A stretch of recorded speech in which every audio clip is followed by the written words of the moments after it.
Welcome to the Celtic Huddle podcast. I'm Mark Wilson. Today I'm joined by the legends once again, Simon Donnelly and Murdo MacLeod. Frank isn't with us this week. He's in isolation, preparing for his usual moan about how bad only an excuse is at Hogmanay. He's some man for that, isn't he? Bah, humbug, that's what I say to that. Today we'll be joined live shortly by Parkhead legend and current Ipswich Town manager Paul Lambert. That'll be an absolute beauty, so stay tuned for that shortly. And also a wee special at the end to tie in our topic at the end. Chick Young will be joining us, so look forward to that as well. So, okay, we're a brand new podcast, and every week we'll be taking you behind the scenes and in depth in all things Celtic. And I'm delighted to say once again, the podcast is now sponsored by First Star Legends Gin, First Class Transfers and Social Recluse. We thank them all for their support. So today we've got a cracker for you again. We'll look in depth at the next two league games, huge coming up, including the make or break clash at Rangers on Saturday. We'll pay tribute to the late great Phil O'Donnell, who tragically passed away in this day 13 years ago, and we'll also get the guys to pick out their favourite characters from Only an Excuse show, which airs for the very last time on Thursday night this Hogmanay. So quite nostalgic, that show, and as I said earlier, we'll have Chick Young to add some memories, what he thinks of that. So delighted to say we'll be joined by Paul Lambert shortly as well.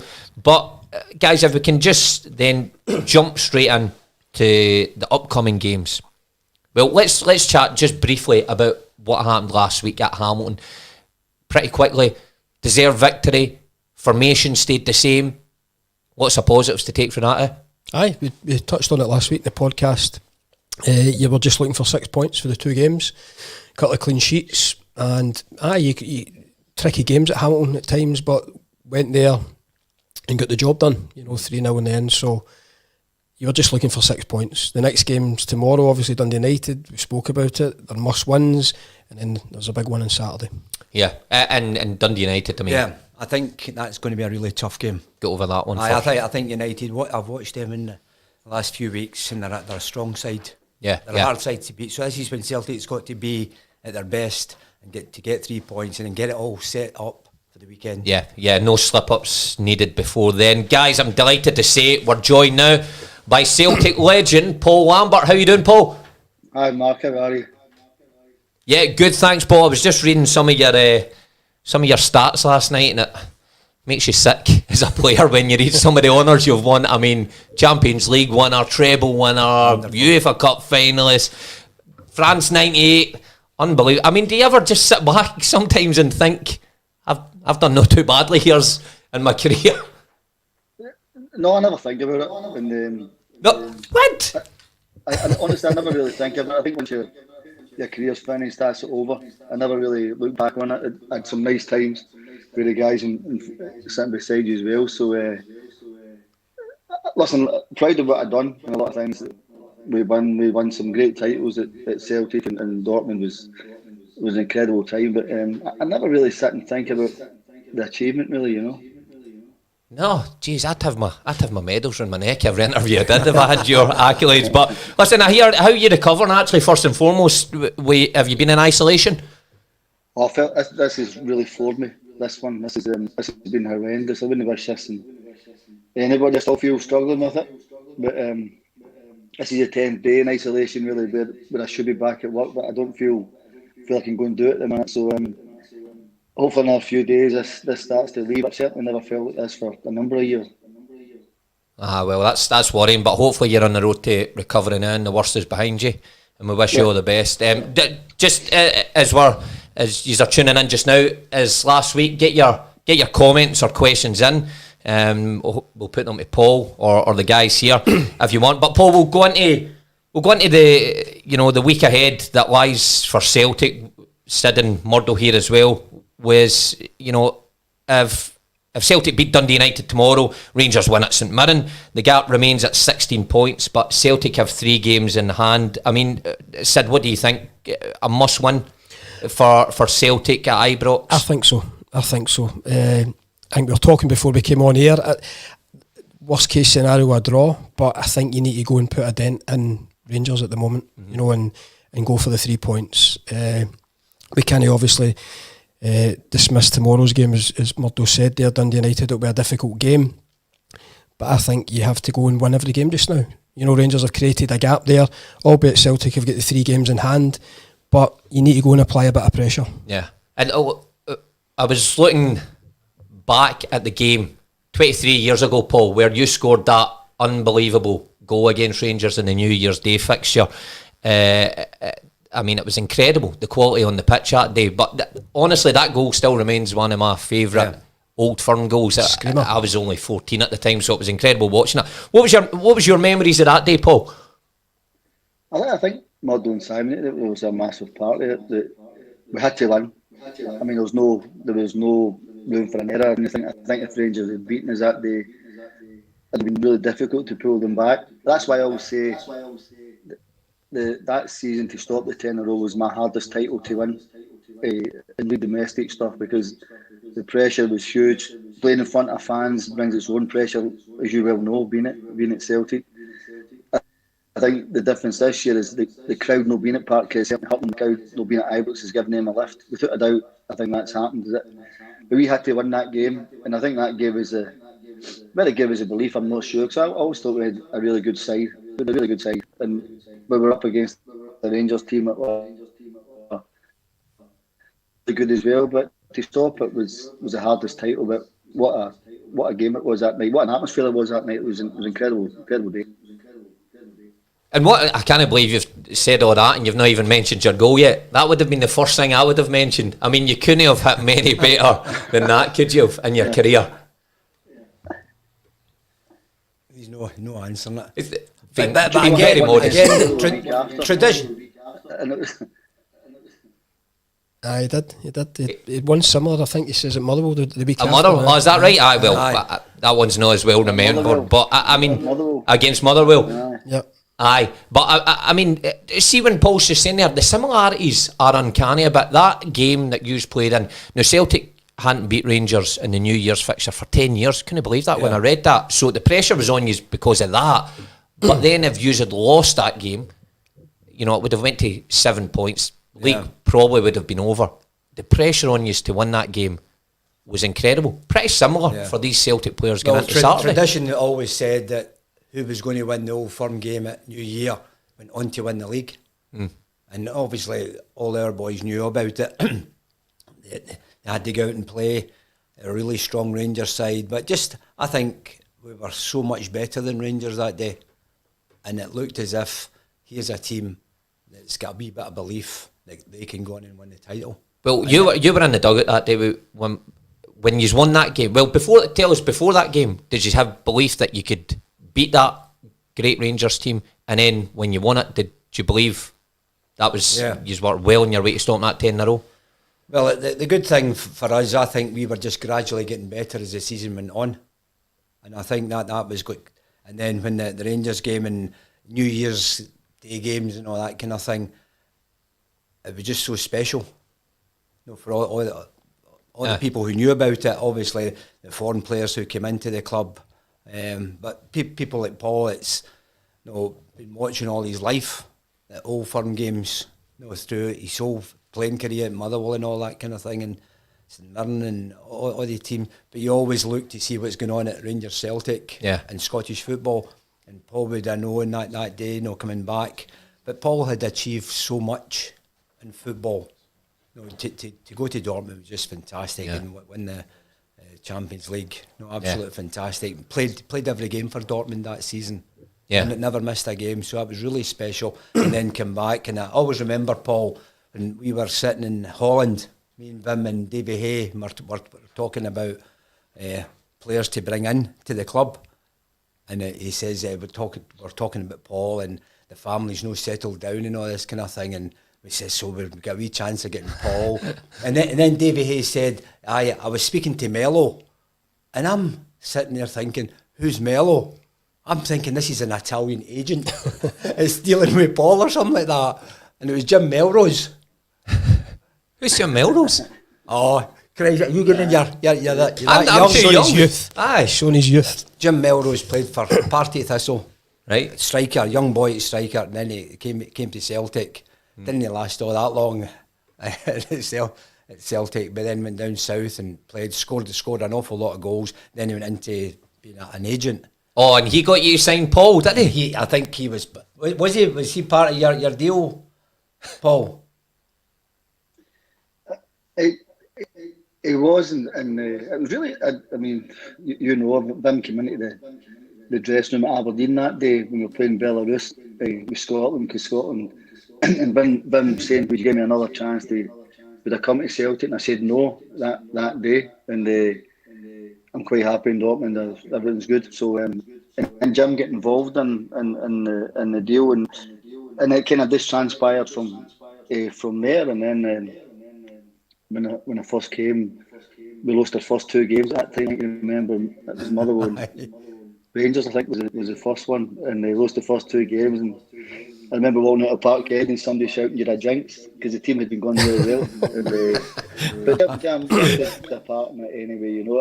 I mean, it was a long bloody time ago that, you know. So, but. Yeah, football's a strange game. Imagine that sums up the fans. This European Cup winner we brought, he's a jinx. Get him out the side. But Paul, I mean, touching on that, you played in some, incredible games that the pressure was on you. The pressure was on you, but playing in that game, at the New Year game, and knowing you had to win, that must have been right up there. Was it not in your career in terms of pressure getting into a game? Mark, I think we're at Celtic anyway, every day. It doesn't matter if you're playing Barcelona or Rangers or Hamilton, you have to win every game. And I think that's the big thing at Celtic. It takes a kind of special player to play there, because you might not get away with too many mistakes there. And the pressure at that time, especially 10 in a row time, was incredible. But I enjoyed it. It wasn't a pressure, but I thought, I don't want to play here. And I enjoyed the pressure of it. And you have to handle it. If you can't handle it, then you're no good. You're not a top player at Celtic. Forget it, because it won't work. You have to be able to handle the ball and handle occasions where people don't want to take the ball. So I think that was the big thing at our era, where we played it with some great players there who knew. Murdo touched on it there. Who knew how to win games, and thankfully that year we stopped that 10 in a row.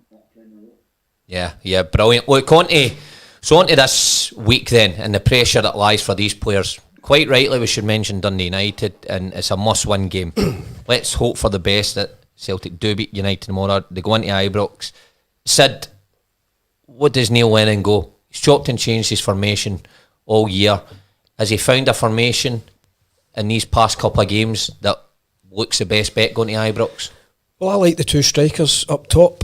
Call it old school, old fashioned, whatever you want.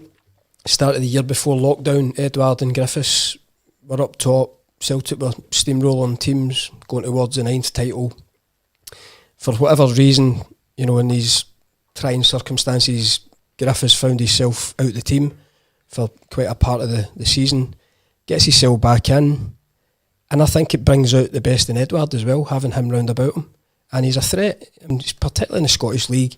Anything in the final third, he is a threat. So I would go to Ibrox and play the 2 of them up top. Yeah. Do you agree with that, Paul? Do you agree that Griffiths and Edouard, they could be the match-winning combination against a Rangers defence who have been tested in the last couple of weeks, and they don't look as strong as they once were, but if you put 2 strikers, do you think that's the way to win the game?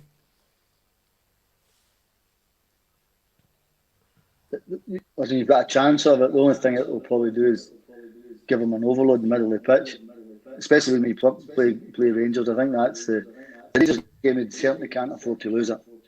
I think that's clear for everybody to see. They can't afford to lose the game, so that's important. You play 2 up top. You do overrun the middle of the pitch. It's just whatever Lenny, I guess, what he thinks is the best. The lad Griffiths, I always think, is a really good goal scorer. And then whatever his troubles are off the pitch, I don't really know. But he on the pitch, that boy can score a goal without a doubt. Edouard is a strange one for me. Sometimes he does great things, other things he looks as if he's nowhere near it. And but if you were 2 goal scorers on the pitch, you've certainly got a chance. Yeah, no, I agree. Listen, I think you should go for it. If Celtic are going to surrender this league title, you may as well go to Ibrox and have a real go. But you just mentioned Lenny there, Paul. I mean, he's your pal. Obviously played, had great times with him.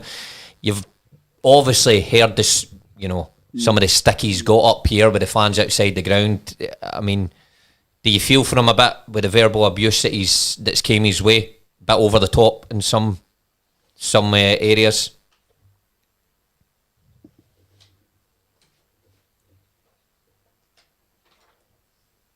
I think what's happened is what I saw these scenes, but wasn't real Celtic fans that? Because I've never ever seen that them doing that. I spoke to Lenny the other week there and asked him how he was. The disappointment was that the reaction of the fans after a couple of games where they haven't been winning, and everybody's entitled to lose games. That can happen to you any time. What was? I think that's when he needed the support. To be fair to the board, they got behind him, and I think that's important that they showed them support. They've I mean, was it 12 trophies in the spin? I mean, that's an incredible record. That no matter what way you want to view it, it's an incredible record still to achieve. And hopefully, as I said, it's not over. They have to go to Ibrox and win. Yeah, I believe that. Look, we'll take a couple of questions here. Sean Ross, just up one. Oh, well, here's one. Sean Ross. Tell Murdo who used to deliver his milk when he was at Celtic, still waiting for his signed football, Murdo. Jeez, that wasn't a question, merely a demand. But he's wrote, hail, boys, 3-1 tomorrow. What's the team for the second? Now, that's an interesting one. Paul, we've been discussing it just before the show, the actual team. You know, we touched on the forward line. The back line throws up a few questions. Yeah, what do we think? The hardest decisions would be along the back, because you're looking for defenders who can defend, and that's the most important thing. And don't make mistakes, because you go through the whole back four, 6'4", 6'5", these guys, and they're no winning headers. That they're not taking the ball out there. The goalkeeper's not coming out for them. So I think that's what you've got to. That's a big shout, because across the middle of the park, a 3 or a 4, Murdo, at the back. Go. 4's been the last couple of weeks. Well, I said a few weeks back, Celtic's got to be careful, because when you play the two wide players, the two full backs going forward, up front, they're playing like wingers and all that kind of thing. So many teams hit Celtic in the counter-attack. I think looking at a 4 right across the back, very solid, and be solid. Stay in there. You don't need to get up the park. Let the rest of the midfielders get forward. If you're going to play with two strikers, let them get forward. But if your back four's got to be solid, especially at Ibrox, because Rangers are passing every team off the park just now. Okay, Sid, you'd agree with that? A 4 at the back? Yep. Yeah, I would go with 4 at the back. Okay, Paul, what about the goalkeeping situation? Just quickly, I mean, you're a hugely experienced manager yourself. Neil's opted to go with young Conor Hazard for the last, I think, 3-4 weeks now.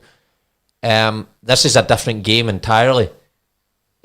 Would you have any problem pitching him in to such an environment?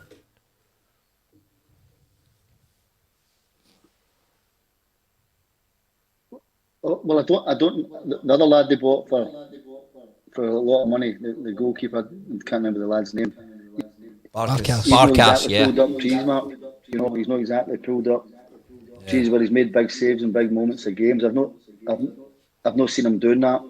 The young lad that went in the cup final has made big saves and big moments. I think that's where you judge him on, and that's certainly a game where your goalkeeper has to play really, really well and give you a hand. But I wouldn't be too rushed to change my goalkeeper, because the lad's done pretty well, I think. Yeah, okay. I mean, in terms of the pressure riding on this, is Glasgow unique in terms of that? I mean, Paul, you've been all around Europe playing in these games. You've been in England for a long time now. I mean, do you miss the madness that's up here in Glasgow and the pressure that comes with these games?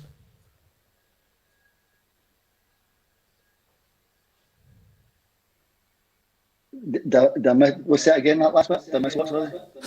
Do you miss the madness that circles these games and the build-up? Do you get that kind of pressure and intensity down south?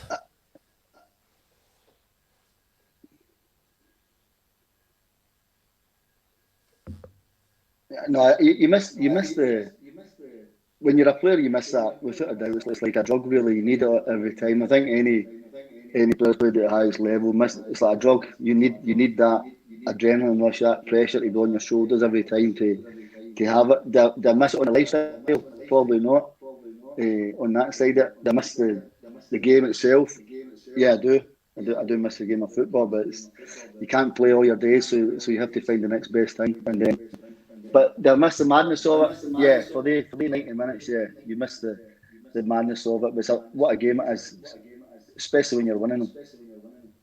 Yeah, that's sensational. I mean, especially the New Year game, guys. It's always one that when I was a young boy growing up, loved watching, loved playing in them, loved being involved in them. So, look, we're in for a cracker this week, and fingers crossed that it goes our way. Just another couple there. D-Mark just up above, actually, saying, anyone else want to turn, where is it? Anyone else want to turn the volume down when Mark Wilson speaks?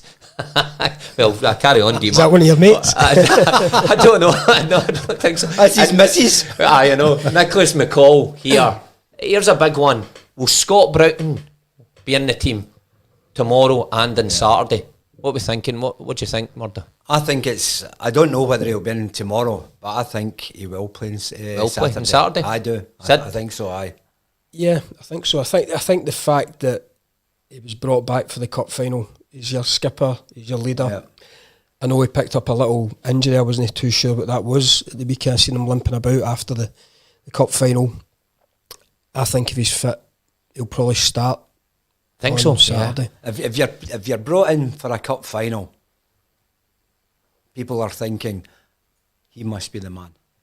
He must be the man. Cup finals you've got to win. Big games you've got to win. And if he's brought in for the cup final, he must be a winner. And we all know he's a winner. Listen, there's no doubt about that. I've just got a feeling Neil might stick with Sorrow for this one. No, I think he might. Well, anyway, interesting to see. But you need experience on the pitch. Going to Ibrox is that. Yeah, no, that. And by the way, Scott winds Rangers players up more than any other Celtic. He does. He's very good at that. That'll come in handy in this game, even though there's no fans there and all that kind of thing. But he'll wind them up. You even seen he was winding up ex-Rangers players in the cup final. Mm-hmm. So, you know what I mean? Even having got ex-Rangers players, that ticks some boxes. Well, we'll see on Saturday.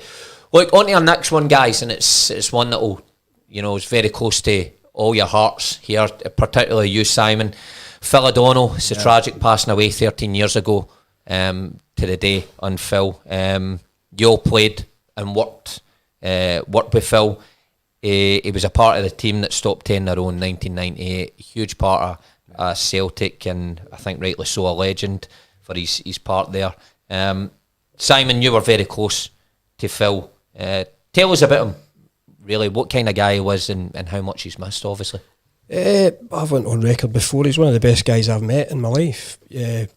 Fantastic football player, but more importantly, the type of person he was, just a real professional about his business, family man, just a nice guy.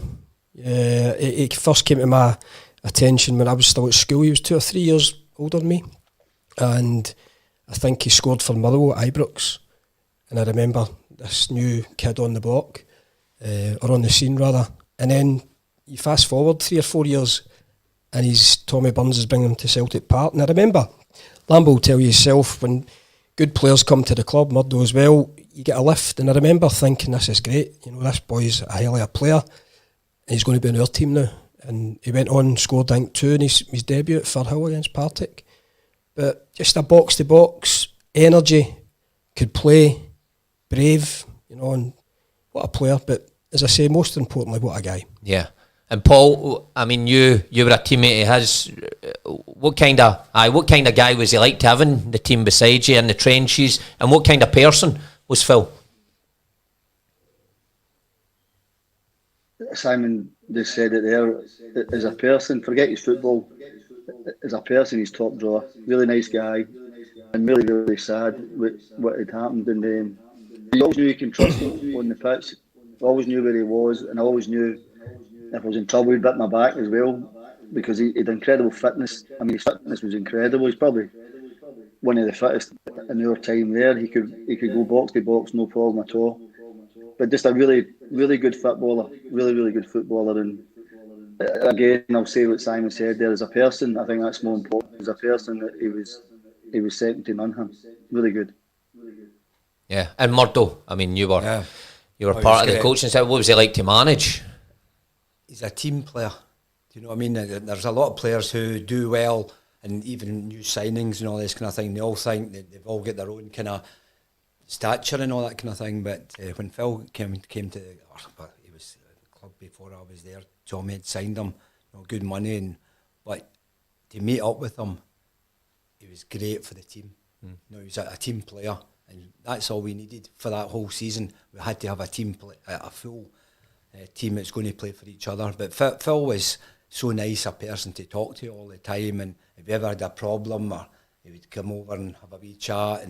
But it was just fantastic for the team. Yeah. It was a hard team to get into, and Phil played most of the games. Do you know what I mean? It's when you look back at the quality we had, and he was still playing away and scoring important goals for us as well. But a team player for me, that was the most important thing. Yeah, I always remember coming to watch us train pre-season, Strathclyde Park one time. I always remember the front runners, and Phil was up there because he was the young Scottish boy's kind of dream to go for a provincial club, much like Paul did as well, and go on to Celtic, and you were just willing him to do well. And I loved him when he was at Celtic, but a hard subject to approach. But I mean, how did you feel when the news came through? I was at Celtic, I was still playing at the time, so I couldn't quite believe that had happened when I got back to the house. But what was your overriding feelings there? Horrendous, mate. I can't believe 13 years ago, we're talking about it now, 13 years has passed, but at the time it was horrendous. I was actually in my sick bed in the house. I was at Partick at the time, but I wasn't well, and I remember it just filtering through and just trying to process it. But no, it's tragic, and obviously you feel for Eileen and the kids. The kids are now all adults. An absolute credit to them. See them as often as possible, and they've grown into really good human beings. A good reflection of him and Eileen. Yeah. Well, listen, I knew his nephew as well, David Clarkson. Stephen O'Donnell played with him, and my heart went out to them and the family at the time. But what a terrific player, absolute legend, and sadly missed 13 years ago today. So thoughts with his family at this hard time. Look, back to Saturday. Let's get a couple of predictions for Saturday. Paul, we'll start with you. Celtic going to Ibrox, pressure on them. Can they get a victory? They can get the victory without a doubt. They can get it. But I think Murdo and Simon probably tell you more than I can tell you. But I think they're going to have to really raise their game, because no matter what you want to say, Rangers are playing well at the minute. So you're going to have to really get after them and make sure you lay a marker on them and pull them back. I think if they get the 3 points there, then it could be a catalyst to go and try and kick on again. But they cannot afford to lose a game, or else I think it'll be difficult for them to pull it back. Hopefully they get a win. Yeah, I agree. Guys, what do you think, Sid? I agree with Lambo there. I think Celtic have to go there and get a result, but it probably has to be their best performance of the season, I think, which they're capable of. It's more or less the same players there, 1 or 2 new additions from last season, but they need to find that form. They need to find that form and put in their best performance, and then they can walk away with 3 points. Murdo? Yeah, I just feel they have got to play a lot better than what they've been playing, even although they went through the bad spell, then into this unbeaten run, but it's still not been the same level as it was before the bad spell started. So they've got to all pull up their sleeves. They've all got to fight for each other, fight against Rangers as much as they can. They've got to work really, really hard. And this is the game. As I said, this could turn the whole season. This could, even although they're 16 points in front, that's just, you can just push that to the side and say you've got games in hand and all that kind of thing. But if you don't go to Ibrox and get something, even a draw keeps Celtic in the run. Even a draw keeps Celtic in the run.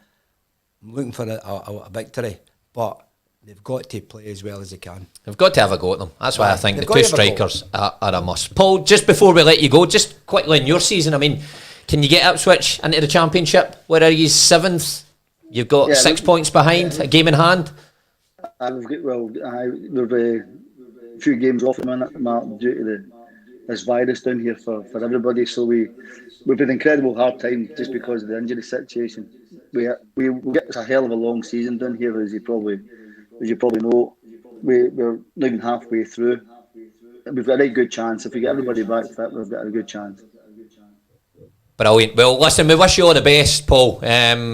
Fingers crossed you did it and get into the championship, and hopefully you recover well. But thanks very much for joining us. Hopefully speak to you soon. All the best, Lambo. Cheers, Paul. Thank you. Have a good time. Have a good new year. Cheers. All the best. Thanks. What a legend, Paul Lambert. Oh, he was good. Aye, he was great. Aye, he was some player. Vim really liked Paul. He just controlled games. He just made a difference to Celtic. Vim used to love Paul. You know, every Sunday used to get into the park, and Paul was always there on a Sunday. All the boys were taking their day off and all that after the game, but Paul was always come in and was he? Morning, just that professional? Making us look bad. You know, I hated players like them who were in the gym all the time. Who's the rest of the boys? Exactly, I know. But no, honestly. But that was the way. That was the way, because obviously he's came back from Dortmund. That was the thing at Dortmund. We used to go after the game on the Saturday, come in on the Sunday and get a massage and all that kind of thing. Is that right? So Paul always used to do that. Used to do that. He must have been your pet. He must have been the old Dortmund chums. Well, from one St Mirren legend to another. We're delighted to say we've got Chick Young joining us now. Chick, how you doing? I'm still breathing, Mark. That's the main thing. Good. Well, you didn't look like you were still breathing the last time we played sixes. You looked like you were struggling there. You keeping well through all this? Well, it's the carers have taken good care of me. I'm still breathing. I'm just keeping it fit for the next time I'm invited to a game of sixes with you guys. So that should be after the turn of the next century, I would think. Getting through it, Mark's the best you can say, Sam. Where are you? Spain? Look at the tan you've got in that sun on your face. What's it got to do with you? Anyway, that's why we love Chick. Straight to the point. Look, only an excuse, guys. Now, it's the last time it's going to air. Thursday night, Hogmanay, after 27 years. It's been a big part of my life growing up, so it is. And, I mean, my family always used to watch it, bevied, sitting watching it. Me as a young kid, me growing into an adult now, running with a beer watching it. You must have been the same ways. By the way, tuned in all the time. It was a big part of the new year. It was, Hogmanay. Only an excuse. And Chick, this one's a special one. Are you involved in it in any way this year? Too many ways. Can you spill the... Yeah, I can. I'll spill the beans, Mark, because although you say it's the last one in Hogmanay, it's actually getting repeated in New Year's Day in the evening as well, so just to be pedantic. But what happened was they decided this would be the last one. It would be an hour long, with just half an hour left of the year as it fades to black. So they decided to do, of course, the topical stuff, but a wee greatest hits, if you like, over the eras.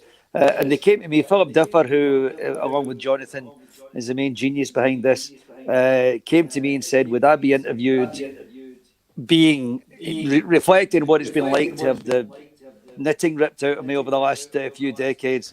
I said, of course.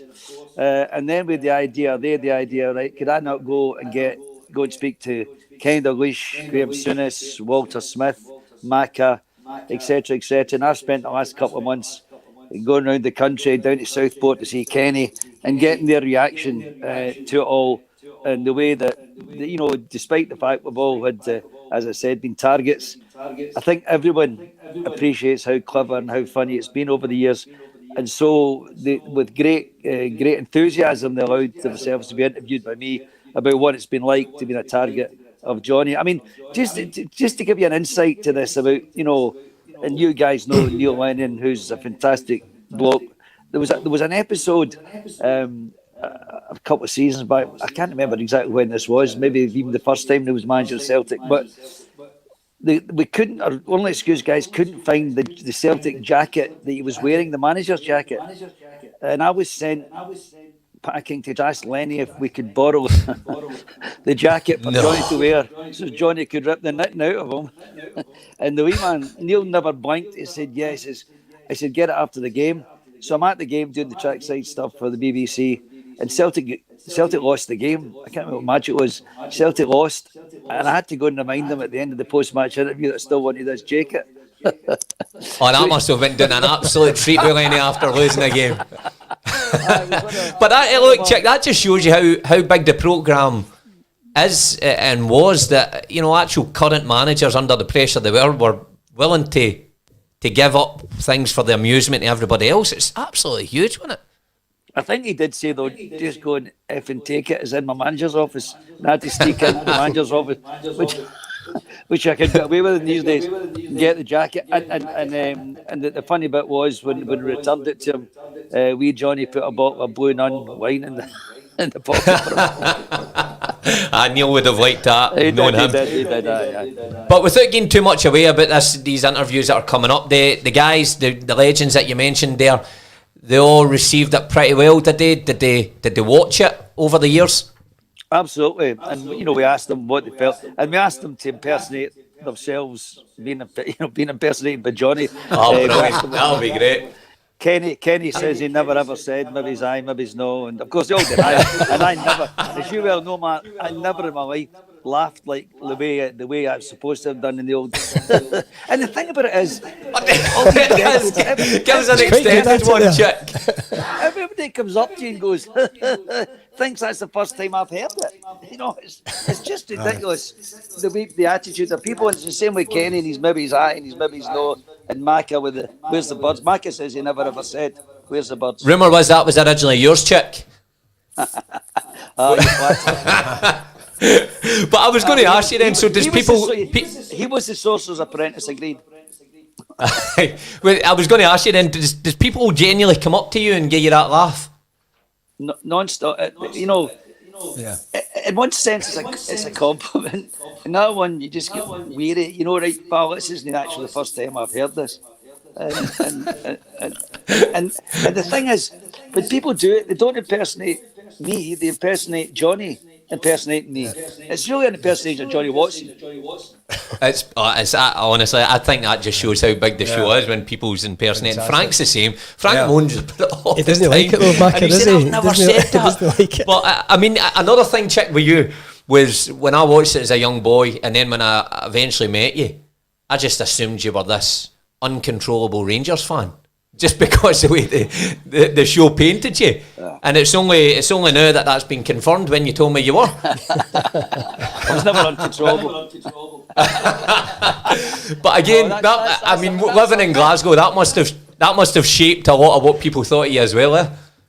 Of course, the thing about it was, and I was brought up in an environment where I probably should have been a Rangers fan, but never was, and I adopted the Simon thing because of my stepdad. That's another story. But the problem was that when Only an Excuse was blossoming, and it began on radio, of course, Naked Radio was where it was triggered. And the first time I heard somebody impersonating me, I thought, what is happening here? How can this happen?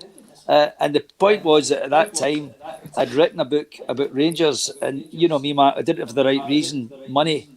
So it was but it was a very successful book, and the Only Excuse was just coming out, was just the embryo of the success it is now, and they attached the Rangers thing to me, and it's virtually been impossible to shake off, and I just go, oh aye, right. Now and just roll with it, because you battle away against it. It is the West of Scotland, so you're not going to win. Here's a question for you. Is it always? Do you think it's coming to an end just now because not because the writers, but because of the lack of characters football throws up now? I mean, even Chick yourself is, trying to retire about 8 years ago, but you're still going. But you're kind of. You're not doing as much work as probably you used to do, so Chick was a superstar. Yeah. So they had him to take the mick out of, they had real characters up here. Has it been just diluted just before the boys answer that, first of all, I'm not retired because the nation won't let me go, Mark. But apart from that, you're right, Johnny and Philip, I spoke to them at great length about the characters are not there in the game of your guys' generation. Who you can maybe Alfredo Morelos or one or two others, but we don't get to know the players the way we got to know you guys, the managers, and everything, because of social media traps people, I think, in environments. We just don't have Charlie Nicholas, Mo Johnston, Macca, McCoy, all these guys. They're not around in our game for people to. And I also think only excuse diluted a wee bit when they drifted from football and started to embrace politicians and all that kind of thing as well. Yeah, I would agree with that. Some of the times I'm thinking, who is that? No football It's a related. fair point, though. It's a fair point with characters in the game, though, isn't it? I mean, it's, as you say, it's probably as diluted. Everything's a wee bit more controlled now. Aye. Whereas back then, there was these larger than life characters. I mean, Mac is the top one, but I think that's maybe one of the reasons. Aye. Both. You don't see the teams don't allow the players to go and speak to any of the press after the game and all that kind of thing. It's all controlled.